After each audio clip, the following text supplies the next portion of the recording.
प्रिय मित्रों, सादर नमस्कार। आज हम होली पर्व क्यों मनाते हैं? होली पर्व के पीछे कौन सी पुरानी कहानी छिपी है, जिसके कारण होली पर्व के एक दिन पूर्व रात्रि में लकड़ी जलाकर होलिका दहन पर्व मनाते हैं। इसके उपरांत अगली सुबह हिंदू धर्म का नया वर्ष का शुभारंभ होता है और सभी खुशियां मनाते हुए एक दूसरे को रंग गुलाल लगाते हैं।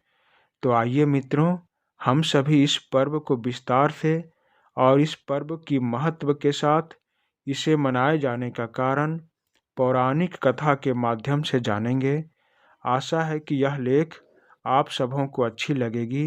यदि यह लेख आप सबों को अच्छी लगे तो कृपया मेरे इस चैनल को सब्सक्राइब कर घंटी दबाकर ऑल पर क्लिक करें, जिससे मेरी सभी वीडियो आप सबों के पास पहुंचती रहें और सदा मैं आप सबों की सेवा में अपनी उपस्थिति बनाए रखूं। मित्रों, होली हिंदू धर्म का एक प्रमुख त्यौहार है। इस त्यौहार के पीछे एक पौराणिक कथा छिपी है। वह कथा इस प्रकार है कि कैलेंडर विक्रम संवत के अनुसार वर्ष का अंतिम माह फाल्गुन होता है। इस अंतिम माह के पूर्णिमा की रात्रि में होलिका दहन होती है। तत्पश्चात अगली सुबह नए हिंदू वर्ष में होली खेली जाती है। मित्रों, होली पर्व 4 पुराने और धार्मिक कथाओं से जुड़ी है। पहली, राजा हिरण्यकश्यप और उसका पुत्र प्रहलाद से। दूसरी, कामदेव और भगवान शिव से। तीसरी, राजा पृथु और राक्षसी ढूंढी से। चौथी, श्री कृष्ण और राक्षसी पूतना से। परंतु इन सभी में सबसे प्रचलित कथा राजा हिरण्यकश्यपु और उसका पुत्र कृष्ण भक्त प्रहलाद से जुड़ी है। आज हम इसी कथा का पूर्ण विश्लेषण करेंगे।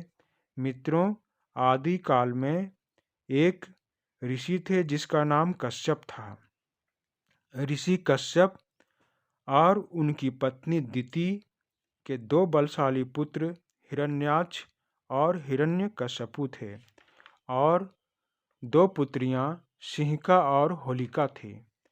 विष्णु पुराण में लिखा है कि एक बार हिरण्याक्ष ने पृथ्वी को अंतरिक्ष के जल में डुबा दिया था, तो भगवान विष्णु ने वराह अवतार लेकर हिरण्याक्ष का वध किया था।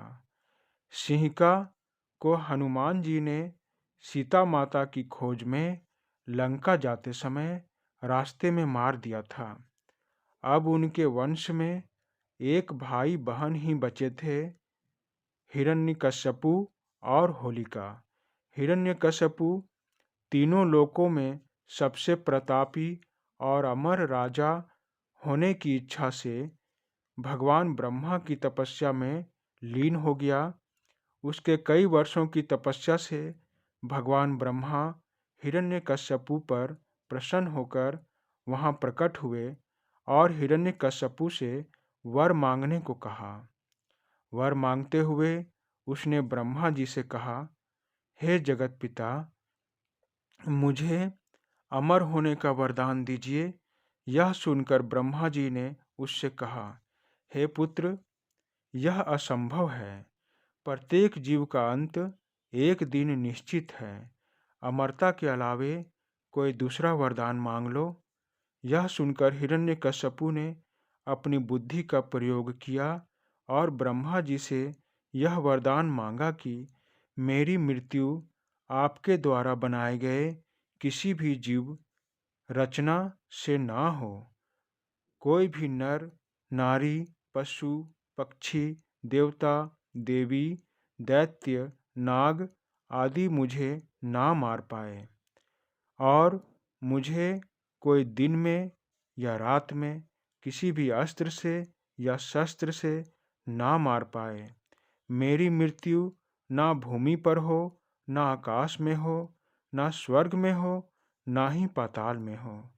यह सब सुनकर ब्रह्मा जी अचरज में पड़ गए और उसकी बुद्धि का लोहा मानते हुए विवश होकर हिरण्यकश्यपु को यह वरदान दे दिया।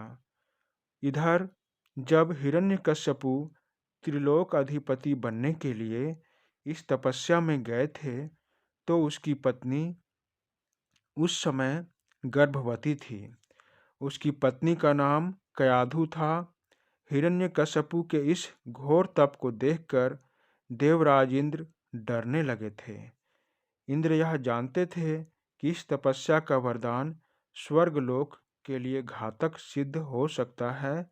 इसीलिए देवराज इंद्र ने हिरण्यकश्यपु की अनुपस्थिति में उसकी पत्नी कयाधु का अपहरण कर लिया। देवराज इंद्र के इस अपराध को देखकर नारद मुनि ने इंद्र को समझाया और हिरण्यकश्यपु की अपहरण की गई पत्नी को इंद्र से छुड़ाकर एक वन के महर्षि के आश्रम में छोड़ दिया। वहाँ हिरण्यकश्यपु की पत्नी कयाधु महर्षि के सानिध्य में रहकर भगवान विष्णु की भक्ति में लीन हो गई, जिसका प्रभाव उनके गर्भ में पल रहे संतान पर पड़ा, जिससे कयाधु की संतान विष्णु भक्त बन गए। और जब कयाधु को पुत्र की प्राप्ति हुई तो कयाधु ने अपने पुत्र का नाम प्रहलाद रखा। उधर ब्रह्मा जी से वरदान पाकर हिरण्यकश्यपु खुद को अजर अमर समझते हुए जब घर लौटा तो अपनी पत्नी कयाधु को घर में ना पाकर और इंद्र द्वारा किए गए अपराध को जानते हुए अत्यंत उग्र होकर स्वर्ग पर आक्रमण करके इंद्र सहित सभी देवताओं को अपना दास बना लिया। अपने वरदान की शक्ति में चूर होकर हिरण्यकश्यपु ने अत्याचार करना प्रारंभ कर दिया। उसने पृथ्वी पर स्वयं को भगवान घोषित कर दिया। मंदिरों से भगवान की मूर्ति निकलवाकर खुद की मूर्ति स्थापित करवा दिया। ईश्वर की पूजा अर्चना करने वालों को वह दंड देने लगा। अपने नाम को भजने और जपने का नियम बना दिया। विष्णु भक्तों का जीना दुश्वार हो गया। जो भी व्यक्ति हिरण्यकश्यपु की पूजा नहीं करता या उसे भगवान नहीं मानता, उस व्यक्ति को वह कठोर दंड देता था। इधर धीरे धीरे उसका पुत्र प्रहलाद बड़ा होने लगा। तब हिरण्यकश्यपु ने उसे शिक्षा प्राप्त करने के लिए गुरुकुल में भेज दिया। उसने गुरुकुल के शिक्षक को यह बता दिया था कि मेरे राज्य में कोई भी विष्णु का नाम नहीं ले। मेरा पुत्र भी मुझे ईश्वर समझे। मेरे पुत्र को केवल मेरी भक्ति की शिक्षा प्रदान करो। कुछ समय के बाद एक दिन हिरण्यकश्यपु अपने पुत्र से मिलने गुरुकुल गया। अपने पुत्र प्रहलाद को पास बुलाकर हिरण्यकश्यपु ने पूछा, बताओ, इस संसार में सबसे शक्तिशाली कौन है? तुम्हारा ईश्वर कौन है और तुम किसका नाम जपते हो? इसका उत्तर देते हुए प्रहलाद ने कहा, हे पिताश्री, इस सृष्टि में सबसे शक्तिशाली भगवान विष्णु हैं। मेरा और इस पूरे ब्रह्मांड के एकमात्र ईश्वर श्री हरि हैं और मैं सदा श्री हरि का नाम जपता हूँ। ओम नमो भगवते वासुदेवाय। परंतु पिताश्री, हमारे गुरुकुल में सभी आपका नाम जपते हैं और मुझे भी आपका नाम जपने को कहा जाता है, पर मैं यह जानता हूँ कि हम सबके ईश्वर एकमात्र भगवान विष्णु हैं। यह सुनकर हिरण्यकश्यपु ने प्रहलाद को चेतावनी देते हुए कहा, मैं ही सबका ईश्वर हूँ। यदि तुमने मुझे ईश्वर ना माना तो मैं तुम्हें कठोर दंड दूंगा, परंतु जो हरि के रंग में रंग जाते हैं उन्हें कोई भी अपने रंग में नहीं रंग पाता। इस पर हिरण्यकश्यपु ने नाराज होकर अपने पुत्र को लाख समझाया, परंतु प्रहलाद ने श्री हरि का नाम जपना नहीं छोड़ा। तब सैनिकों द्वारा प्रहलाद को विष दिया गया। उस पर तलवार से प्रहार किया गया।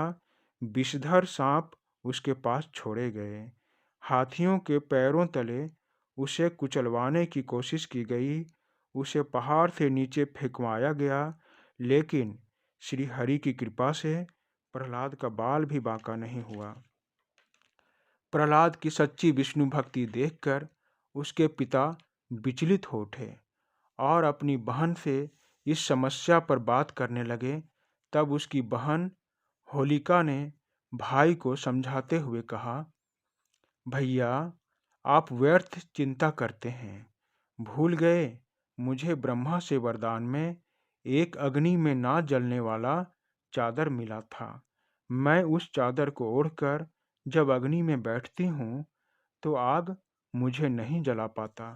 यदि आप कहें तो मैं आपके इस शत्रु को, जो आपको ईश्वर नहीं मानता, इसे गोद में लेकर आग में बैठ जाती हूँ। हिरण्यकश्यपु को अपनी बहन की बातों पर भरोसा हो गया। हिरण्यकश्यपु ने अपनी बहन होलिका को ऐसा करने की स्वीकृति दे दी। होलिका को वरदान प्राप्त था कि जब वह वरदान में मिले चादर को अग्नि में लेकर बैठेगी तो अग्नि उसे तब तक नहीं जला पाएगी जब तक वह किसी सद्वृत्ति वाले मानव का अहित करने की ना सोचे। होलिका यह बात भूल गई थी कि प्रहलाद भगवान विष्णु का सच्चा भक्त है। होलिका अपने भाई की बात मानकर अपने भतीजे प्रहलाद को चादर ओढ़े गोदी में लेकर अग्नि में बैठ गई। वह दिन फाल्गुन माह की पूर्णिमा का दिन था। सद्वृत्ति वाले ईश्वर भक्त का अहित करने के प्रयास में स्वयं होलिका अग्नि में जलकर भस्म हो गई और प्रहलाद श्री हरि का नाम जपते हुए अग्नि से बाहर आ गया। यह देखकर हिरण्यकश्यपु और भी ज़्यादा क्रोधित और चिंतित हो गया। इस घटना के बाद हिरण्यकश्यपु ने आवेश में आकर प्रहलाद को एक खंभे से बांध दिया। फिर भरी सभा में प्रहलाद से पूछा, किसके बलबूते पर तुम मेरी आज्ञा के विरुद्ध कार्य कर रहे हो? तब प्रहलाद ने कहा, हम सबके एक ही ईश्वर हैं, वे जगत पिता भगवान विष्णु हैं, आप नहीं। यह सुनकर हिरण्यकश्यपु ने क्रोध में कहा, तुम मेरे सिवा इस जगत का स्वामी किसी और को कहते हो? तो बताओ, कहाँ है तेरा जगदीश्वर? क्या तुम्हारा भगवान विष्णु इस खंभे में है जिसमें तुम बंधा है? यह कहकर हिरण्यकश्यपु ने खंभे में घुसा मारा। तभी खंभा भयंकर आवाज करते हुए फट गया और उससे एक भयंकर डरावना जीव प्रकट हुआ, जिसका सिर सिंह का और धड़ मनुष्य का था। शेर की समान पीली आंखें, बड़े बड़े नाखून, विकराल उग्र चेहरा और तलवार के समान लपलपाती जीभ, यही नरसिंह अवतार थे।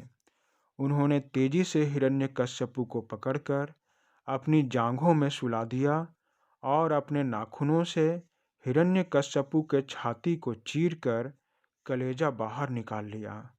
उस समय संध्या बेला में सभा के चौखट पर अपनी जांघों में रखकर बिना किसी अस्त्र शस्त्र से उसका वध कर दिया। यानी जब नरसिंह हिरण्यकश्यपु का वध कर रहे थे, उस समय ना दिन था ना रात, ना पूरे इंसान ना पूरे पशु। जांघों पर मारने से ना धरती ना आकाश, ना स्वर्ग ना पाताल, घर की चौखट पर वध करने से ना बाहर ना भीतर, नाखूनों से मारने पर ना अस्त्र और ना शस्त्र की आवश्यकता पड़ी। इस प्रकार एक शक्तिशाली नराधम का वध भी हो गया और ब्रह्मा के वरदान का मान भी रह गया। फिर क्रोध से भरे गर्जना करते हुए भगवान नरसिंह सिंहासन पर बैठ गए। तब प्रहलाद ने भगवान नरसिंह को दंडवत प्रणाम किया। उसे उठाकर भगवान ने अपने गोद में बैठा लिया और प्रहलाद को प्यार किया। उसके पश्चात प्रहलाद को सिंहासन पर बैठाकर संपूर्ण राज्य का राजा घोषित कर दिया। फिर भगवान नरसिंह अंतर्ध्यान हो गए। इसके बाद से हर वर्ष सभी राज्यों में फाल्गुन मास के पूर्णिमा की रात्रि में होलिका दहन का त्यौहार मनाया जाने लगा। तभी से आज तक हम होलिका दहन और होली त्यौहार बड़े उल्लास से मनाते हैं। धन्यवाद मित्रों, धन्यवाद।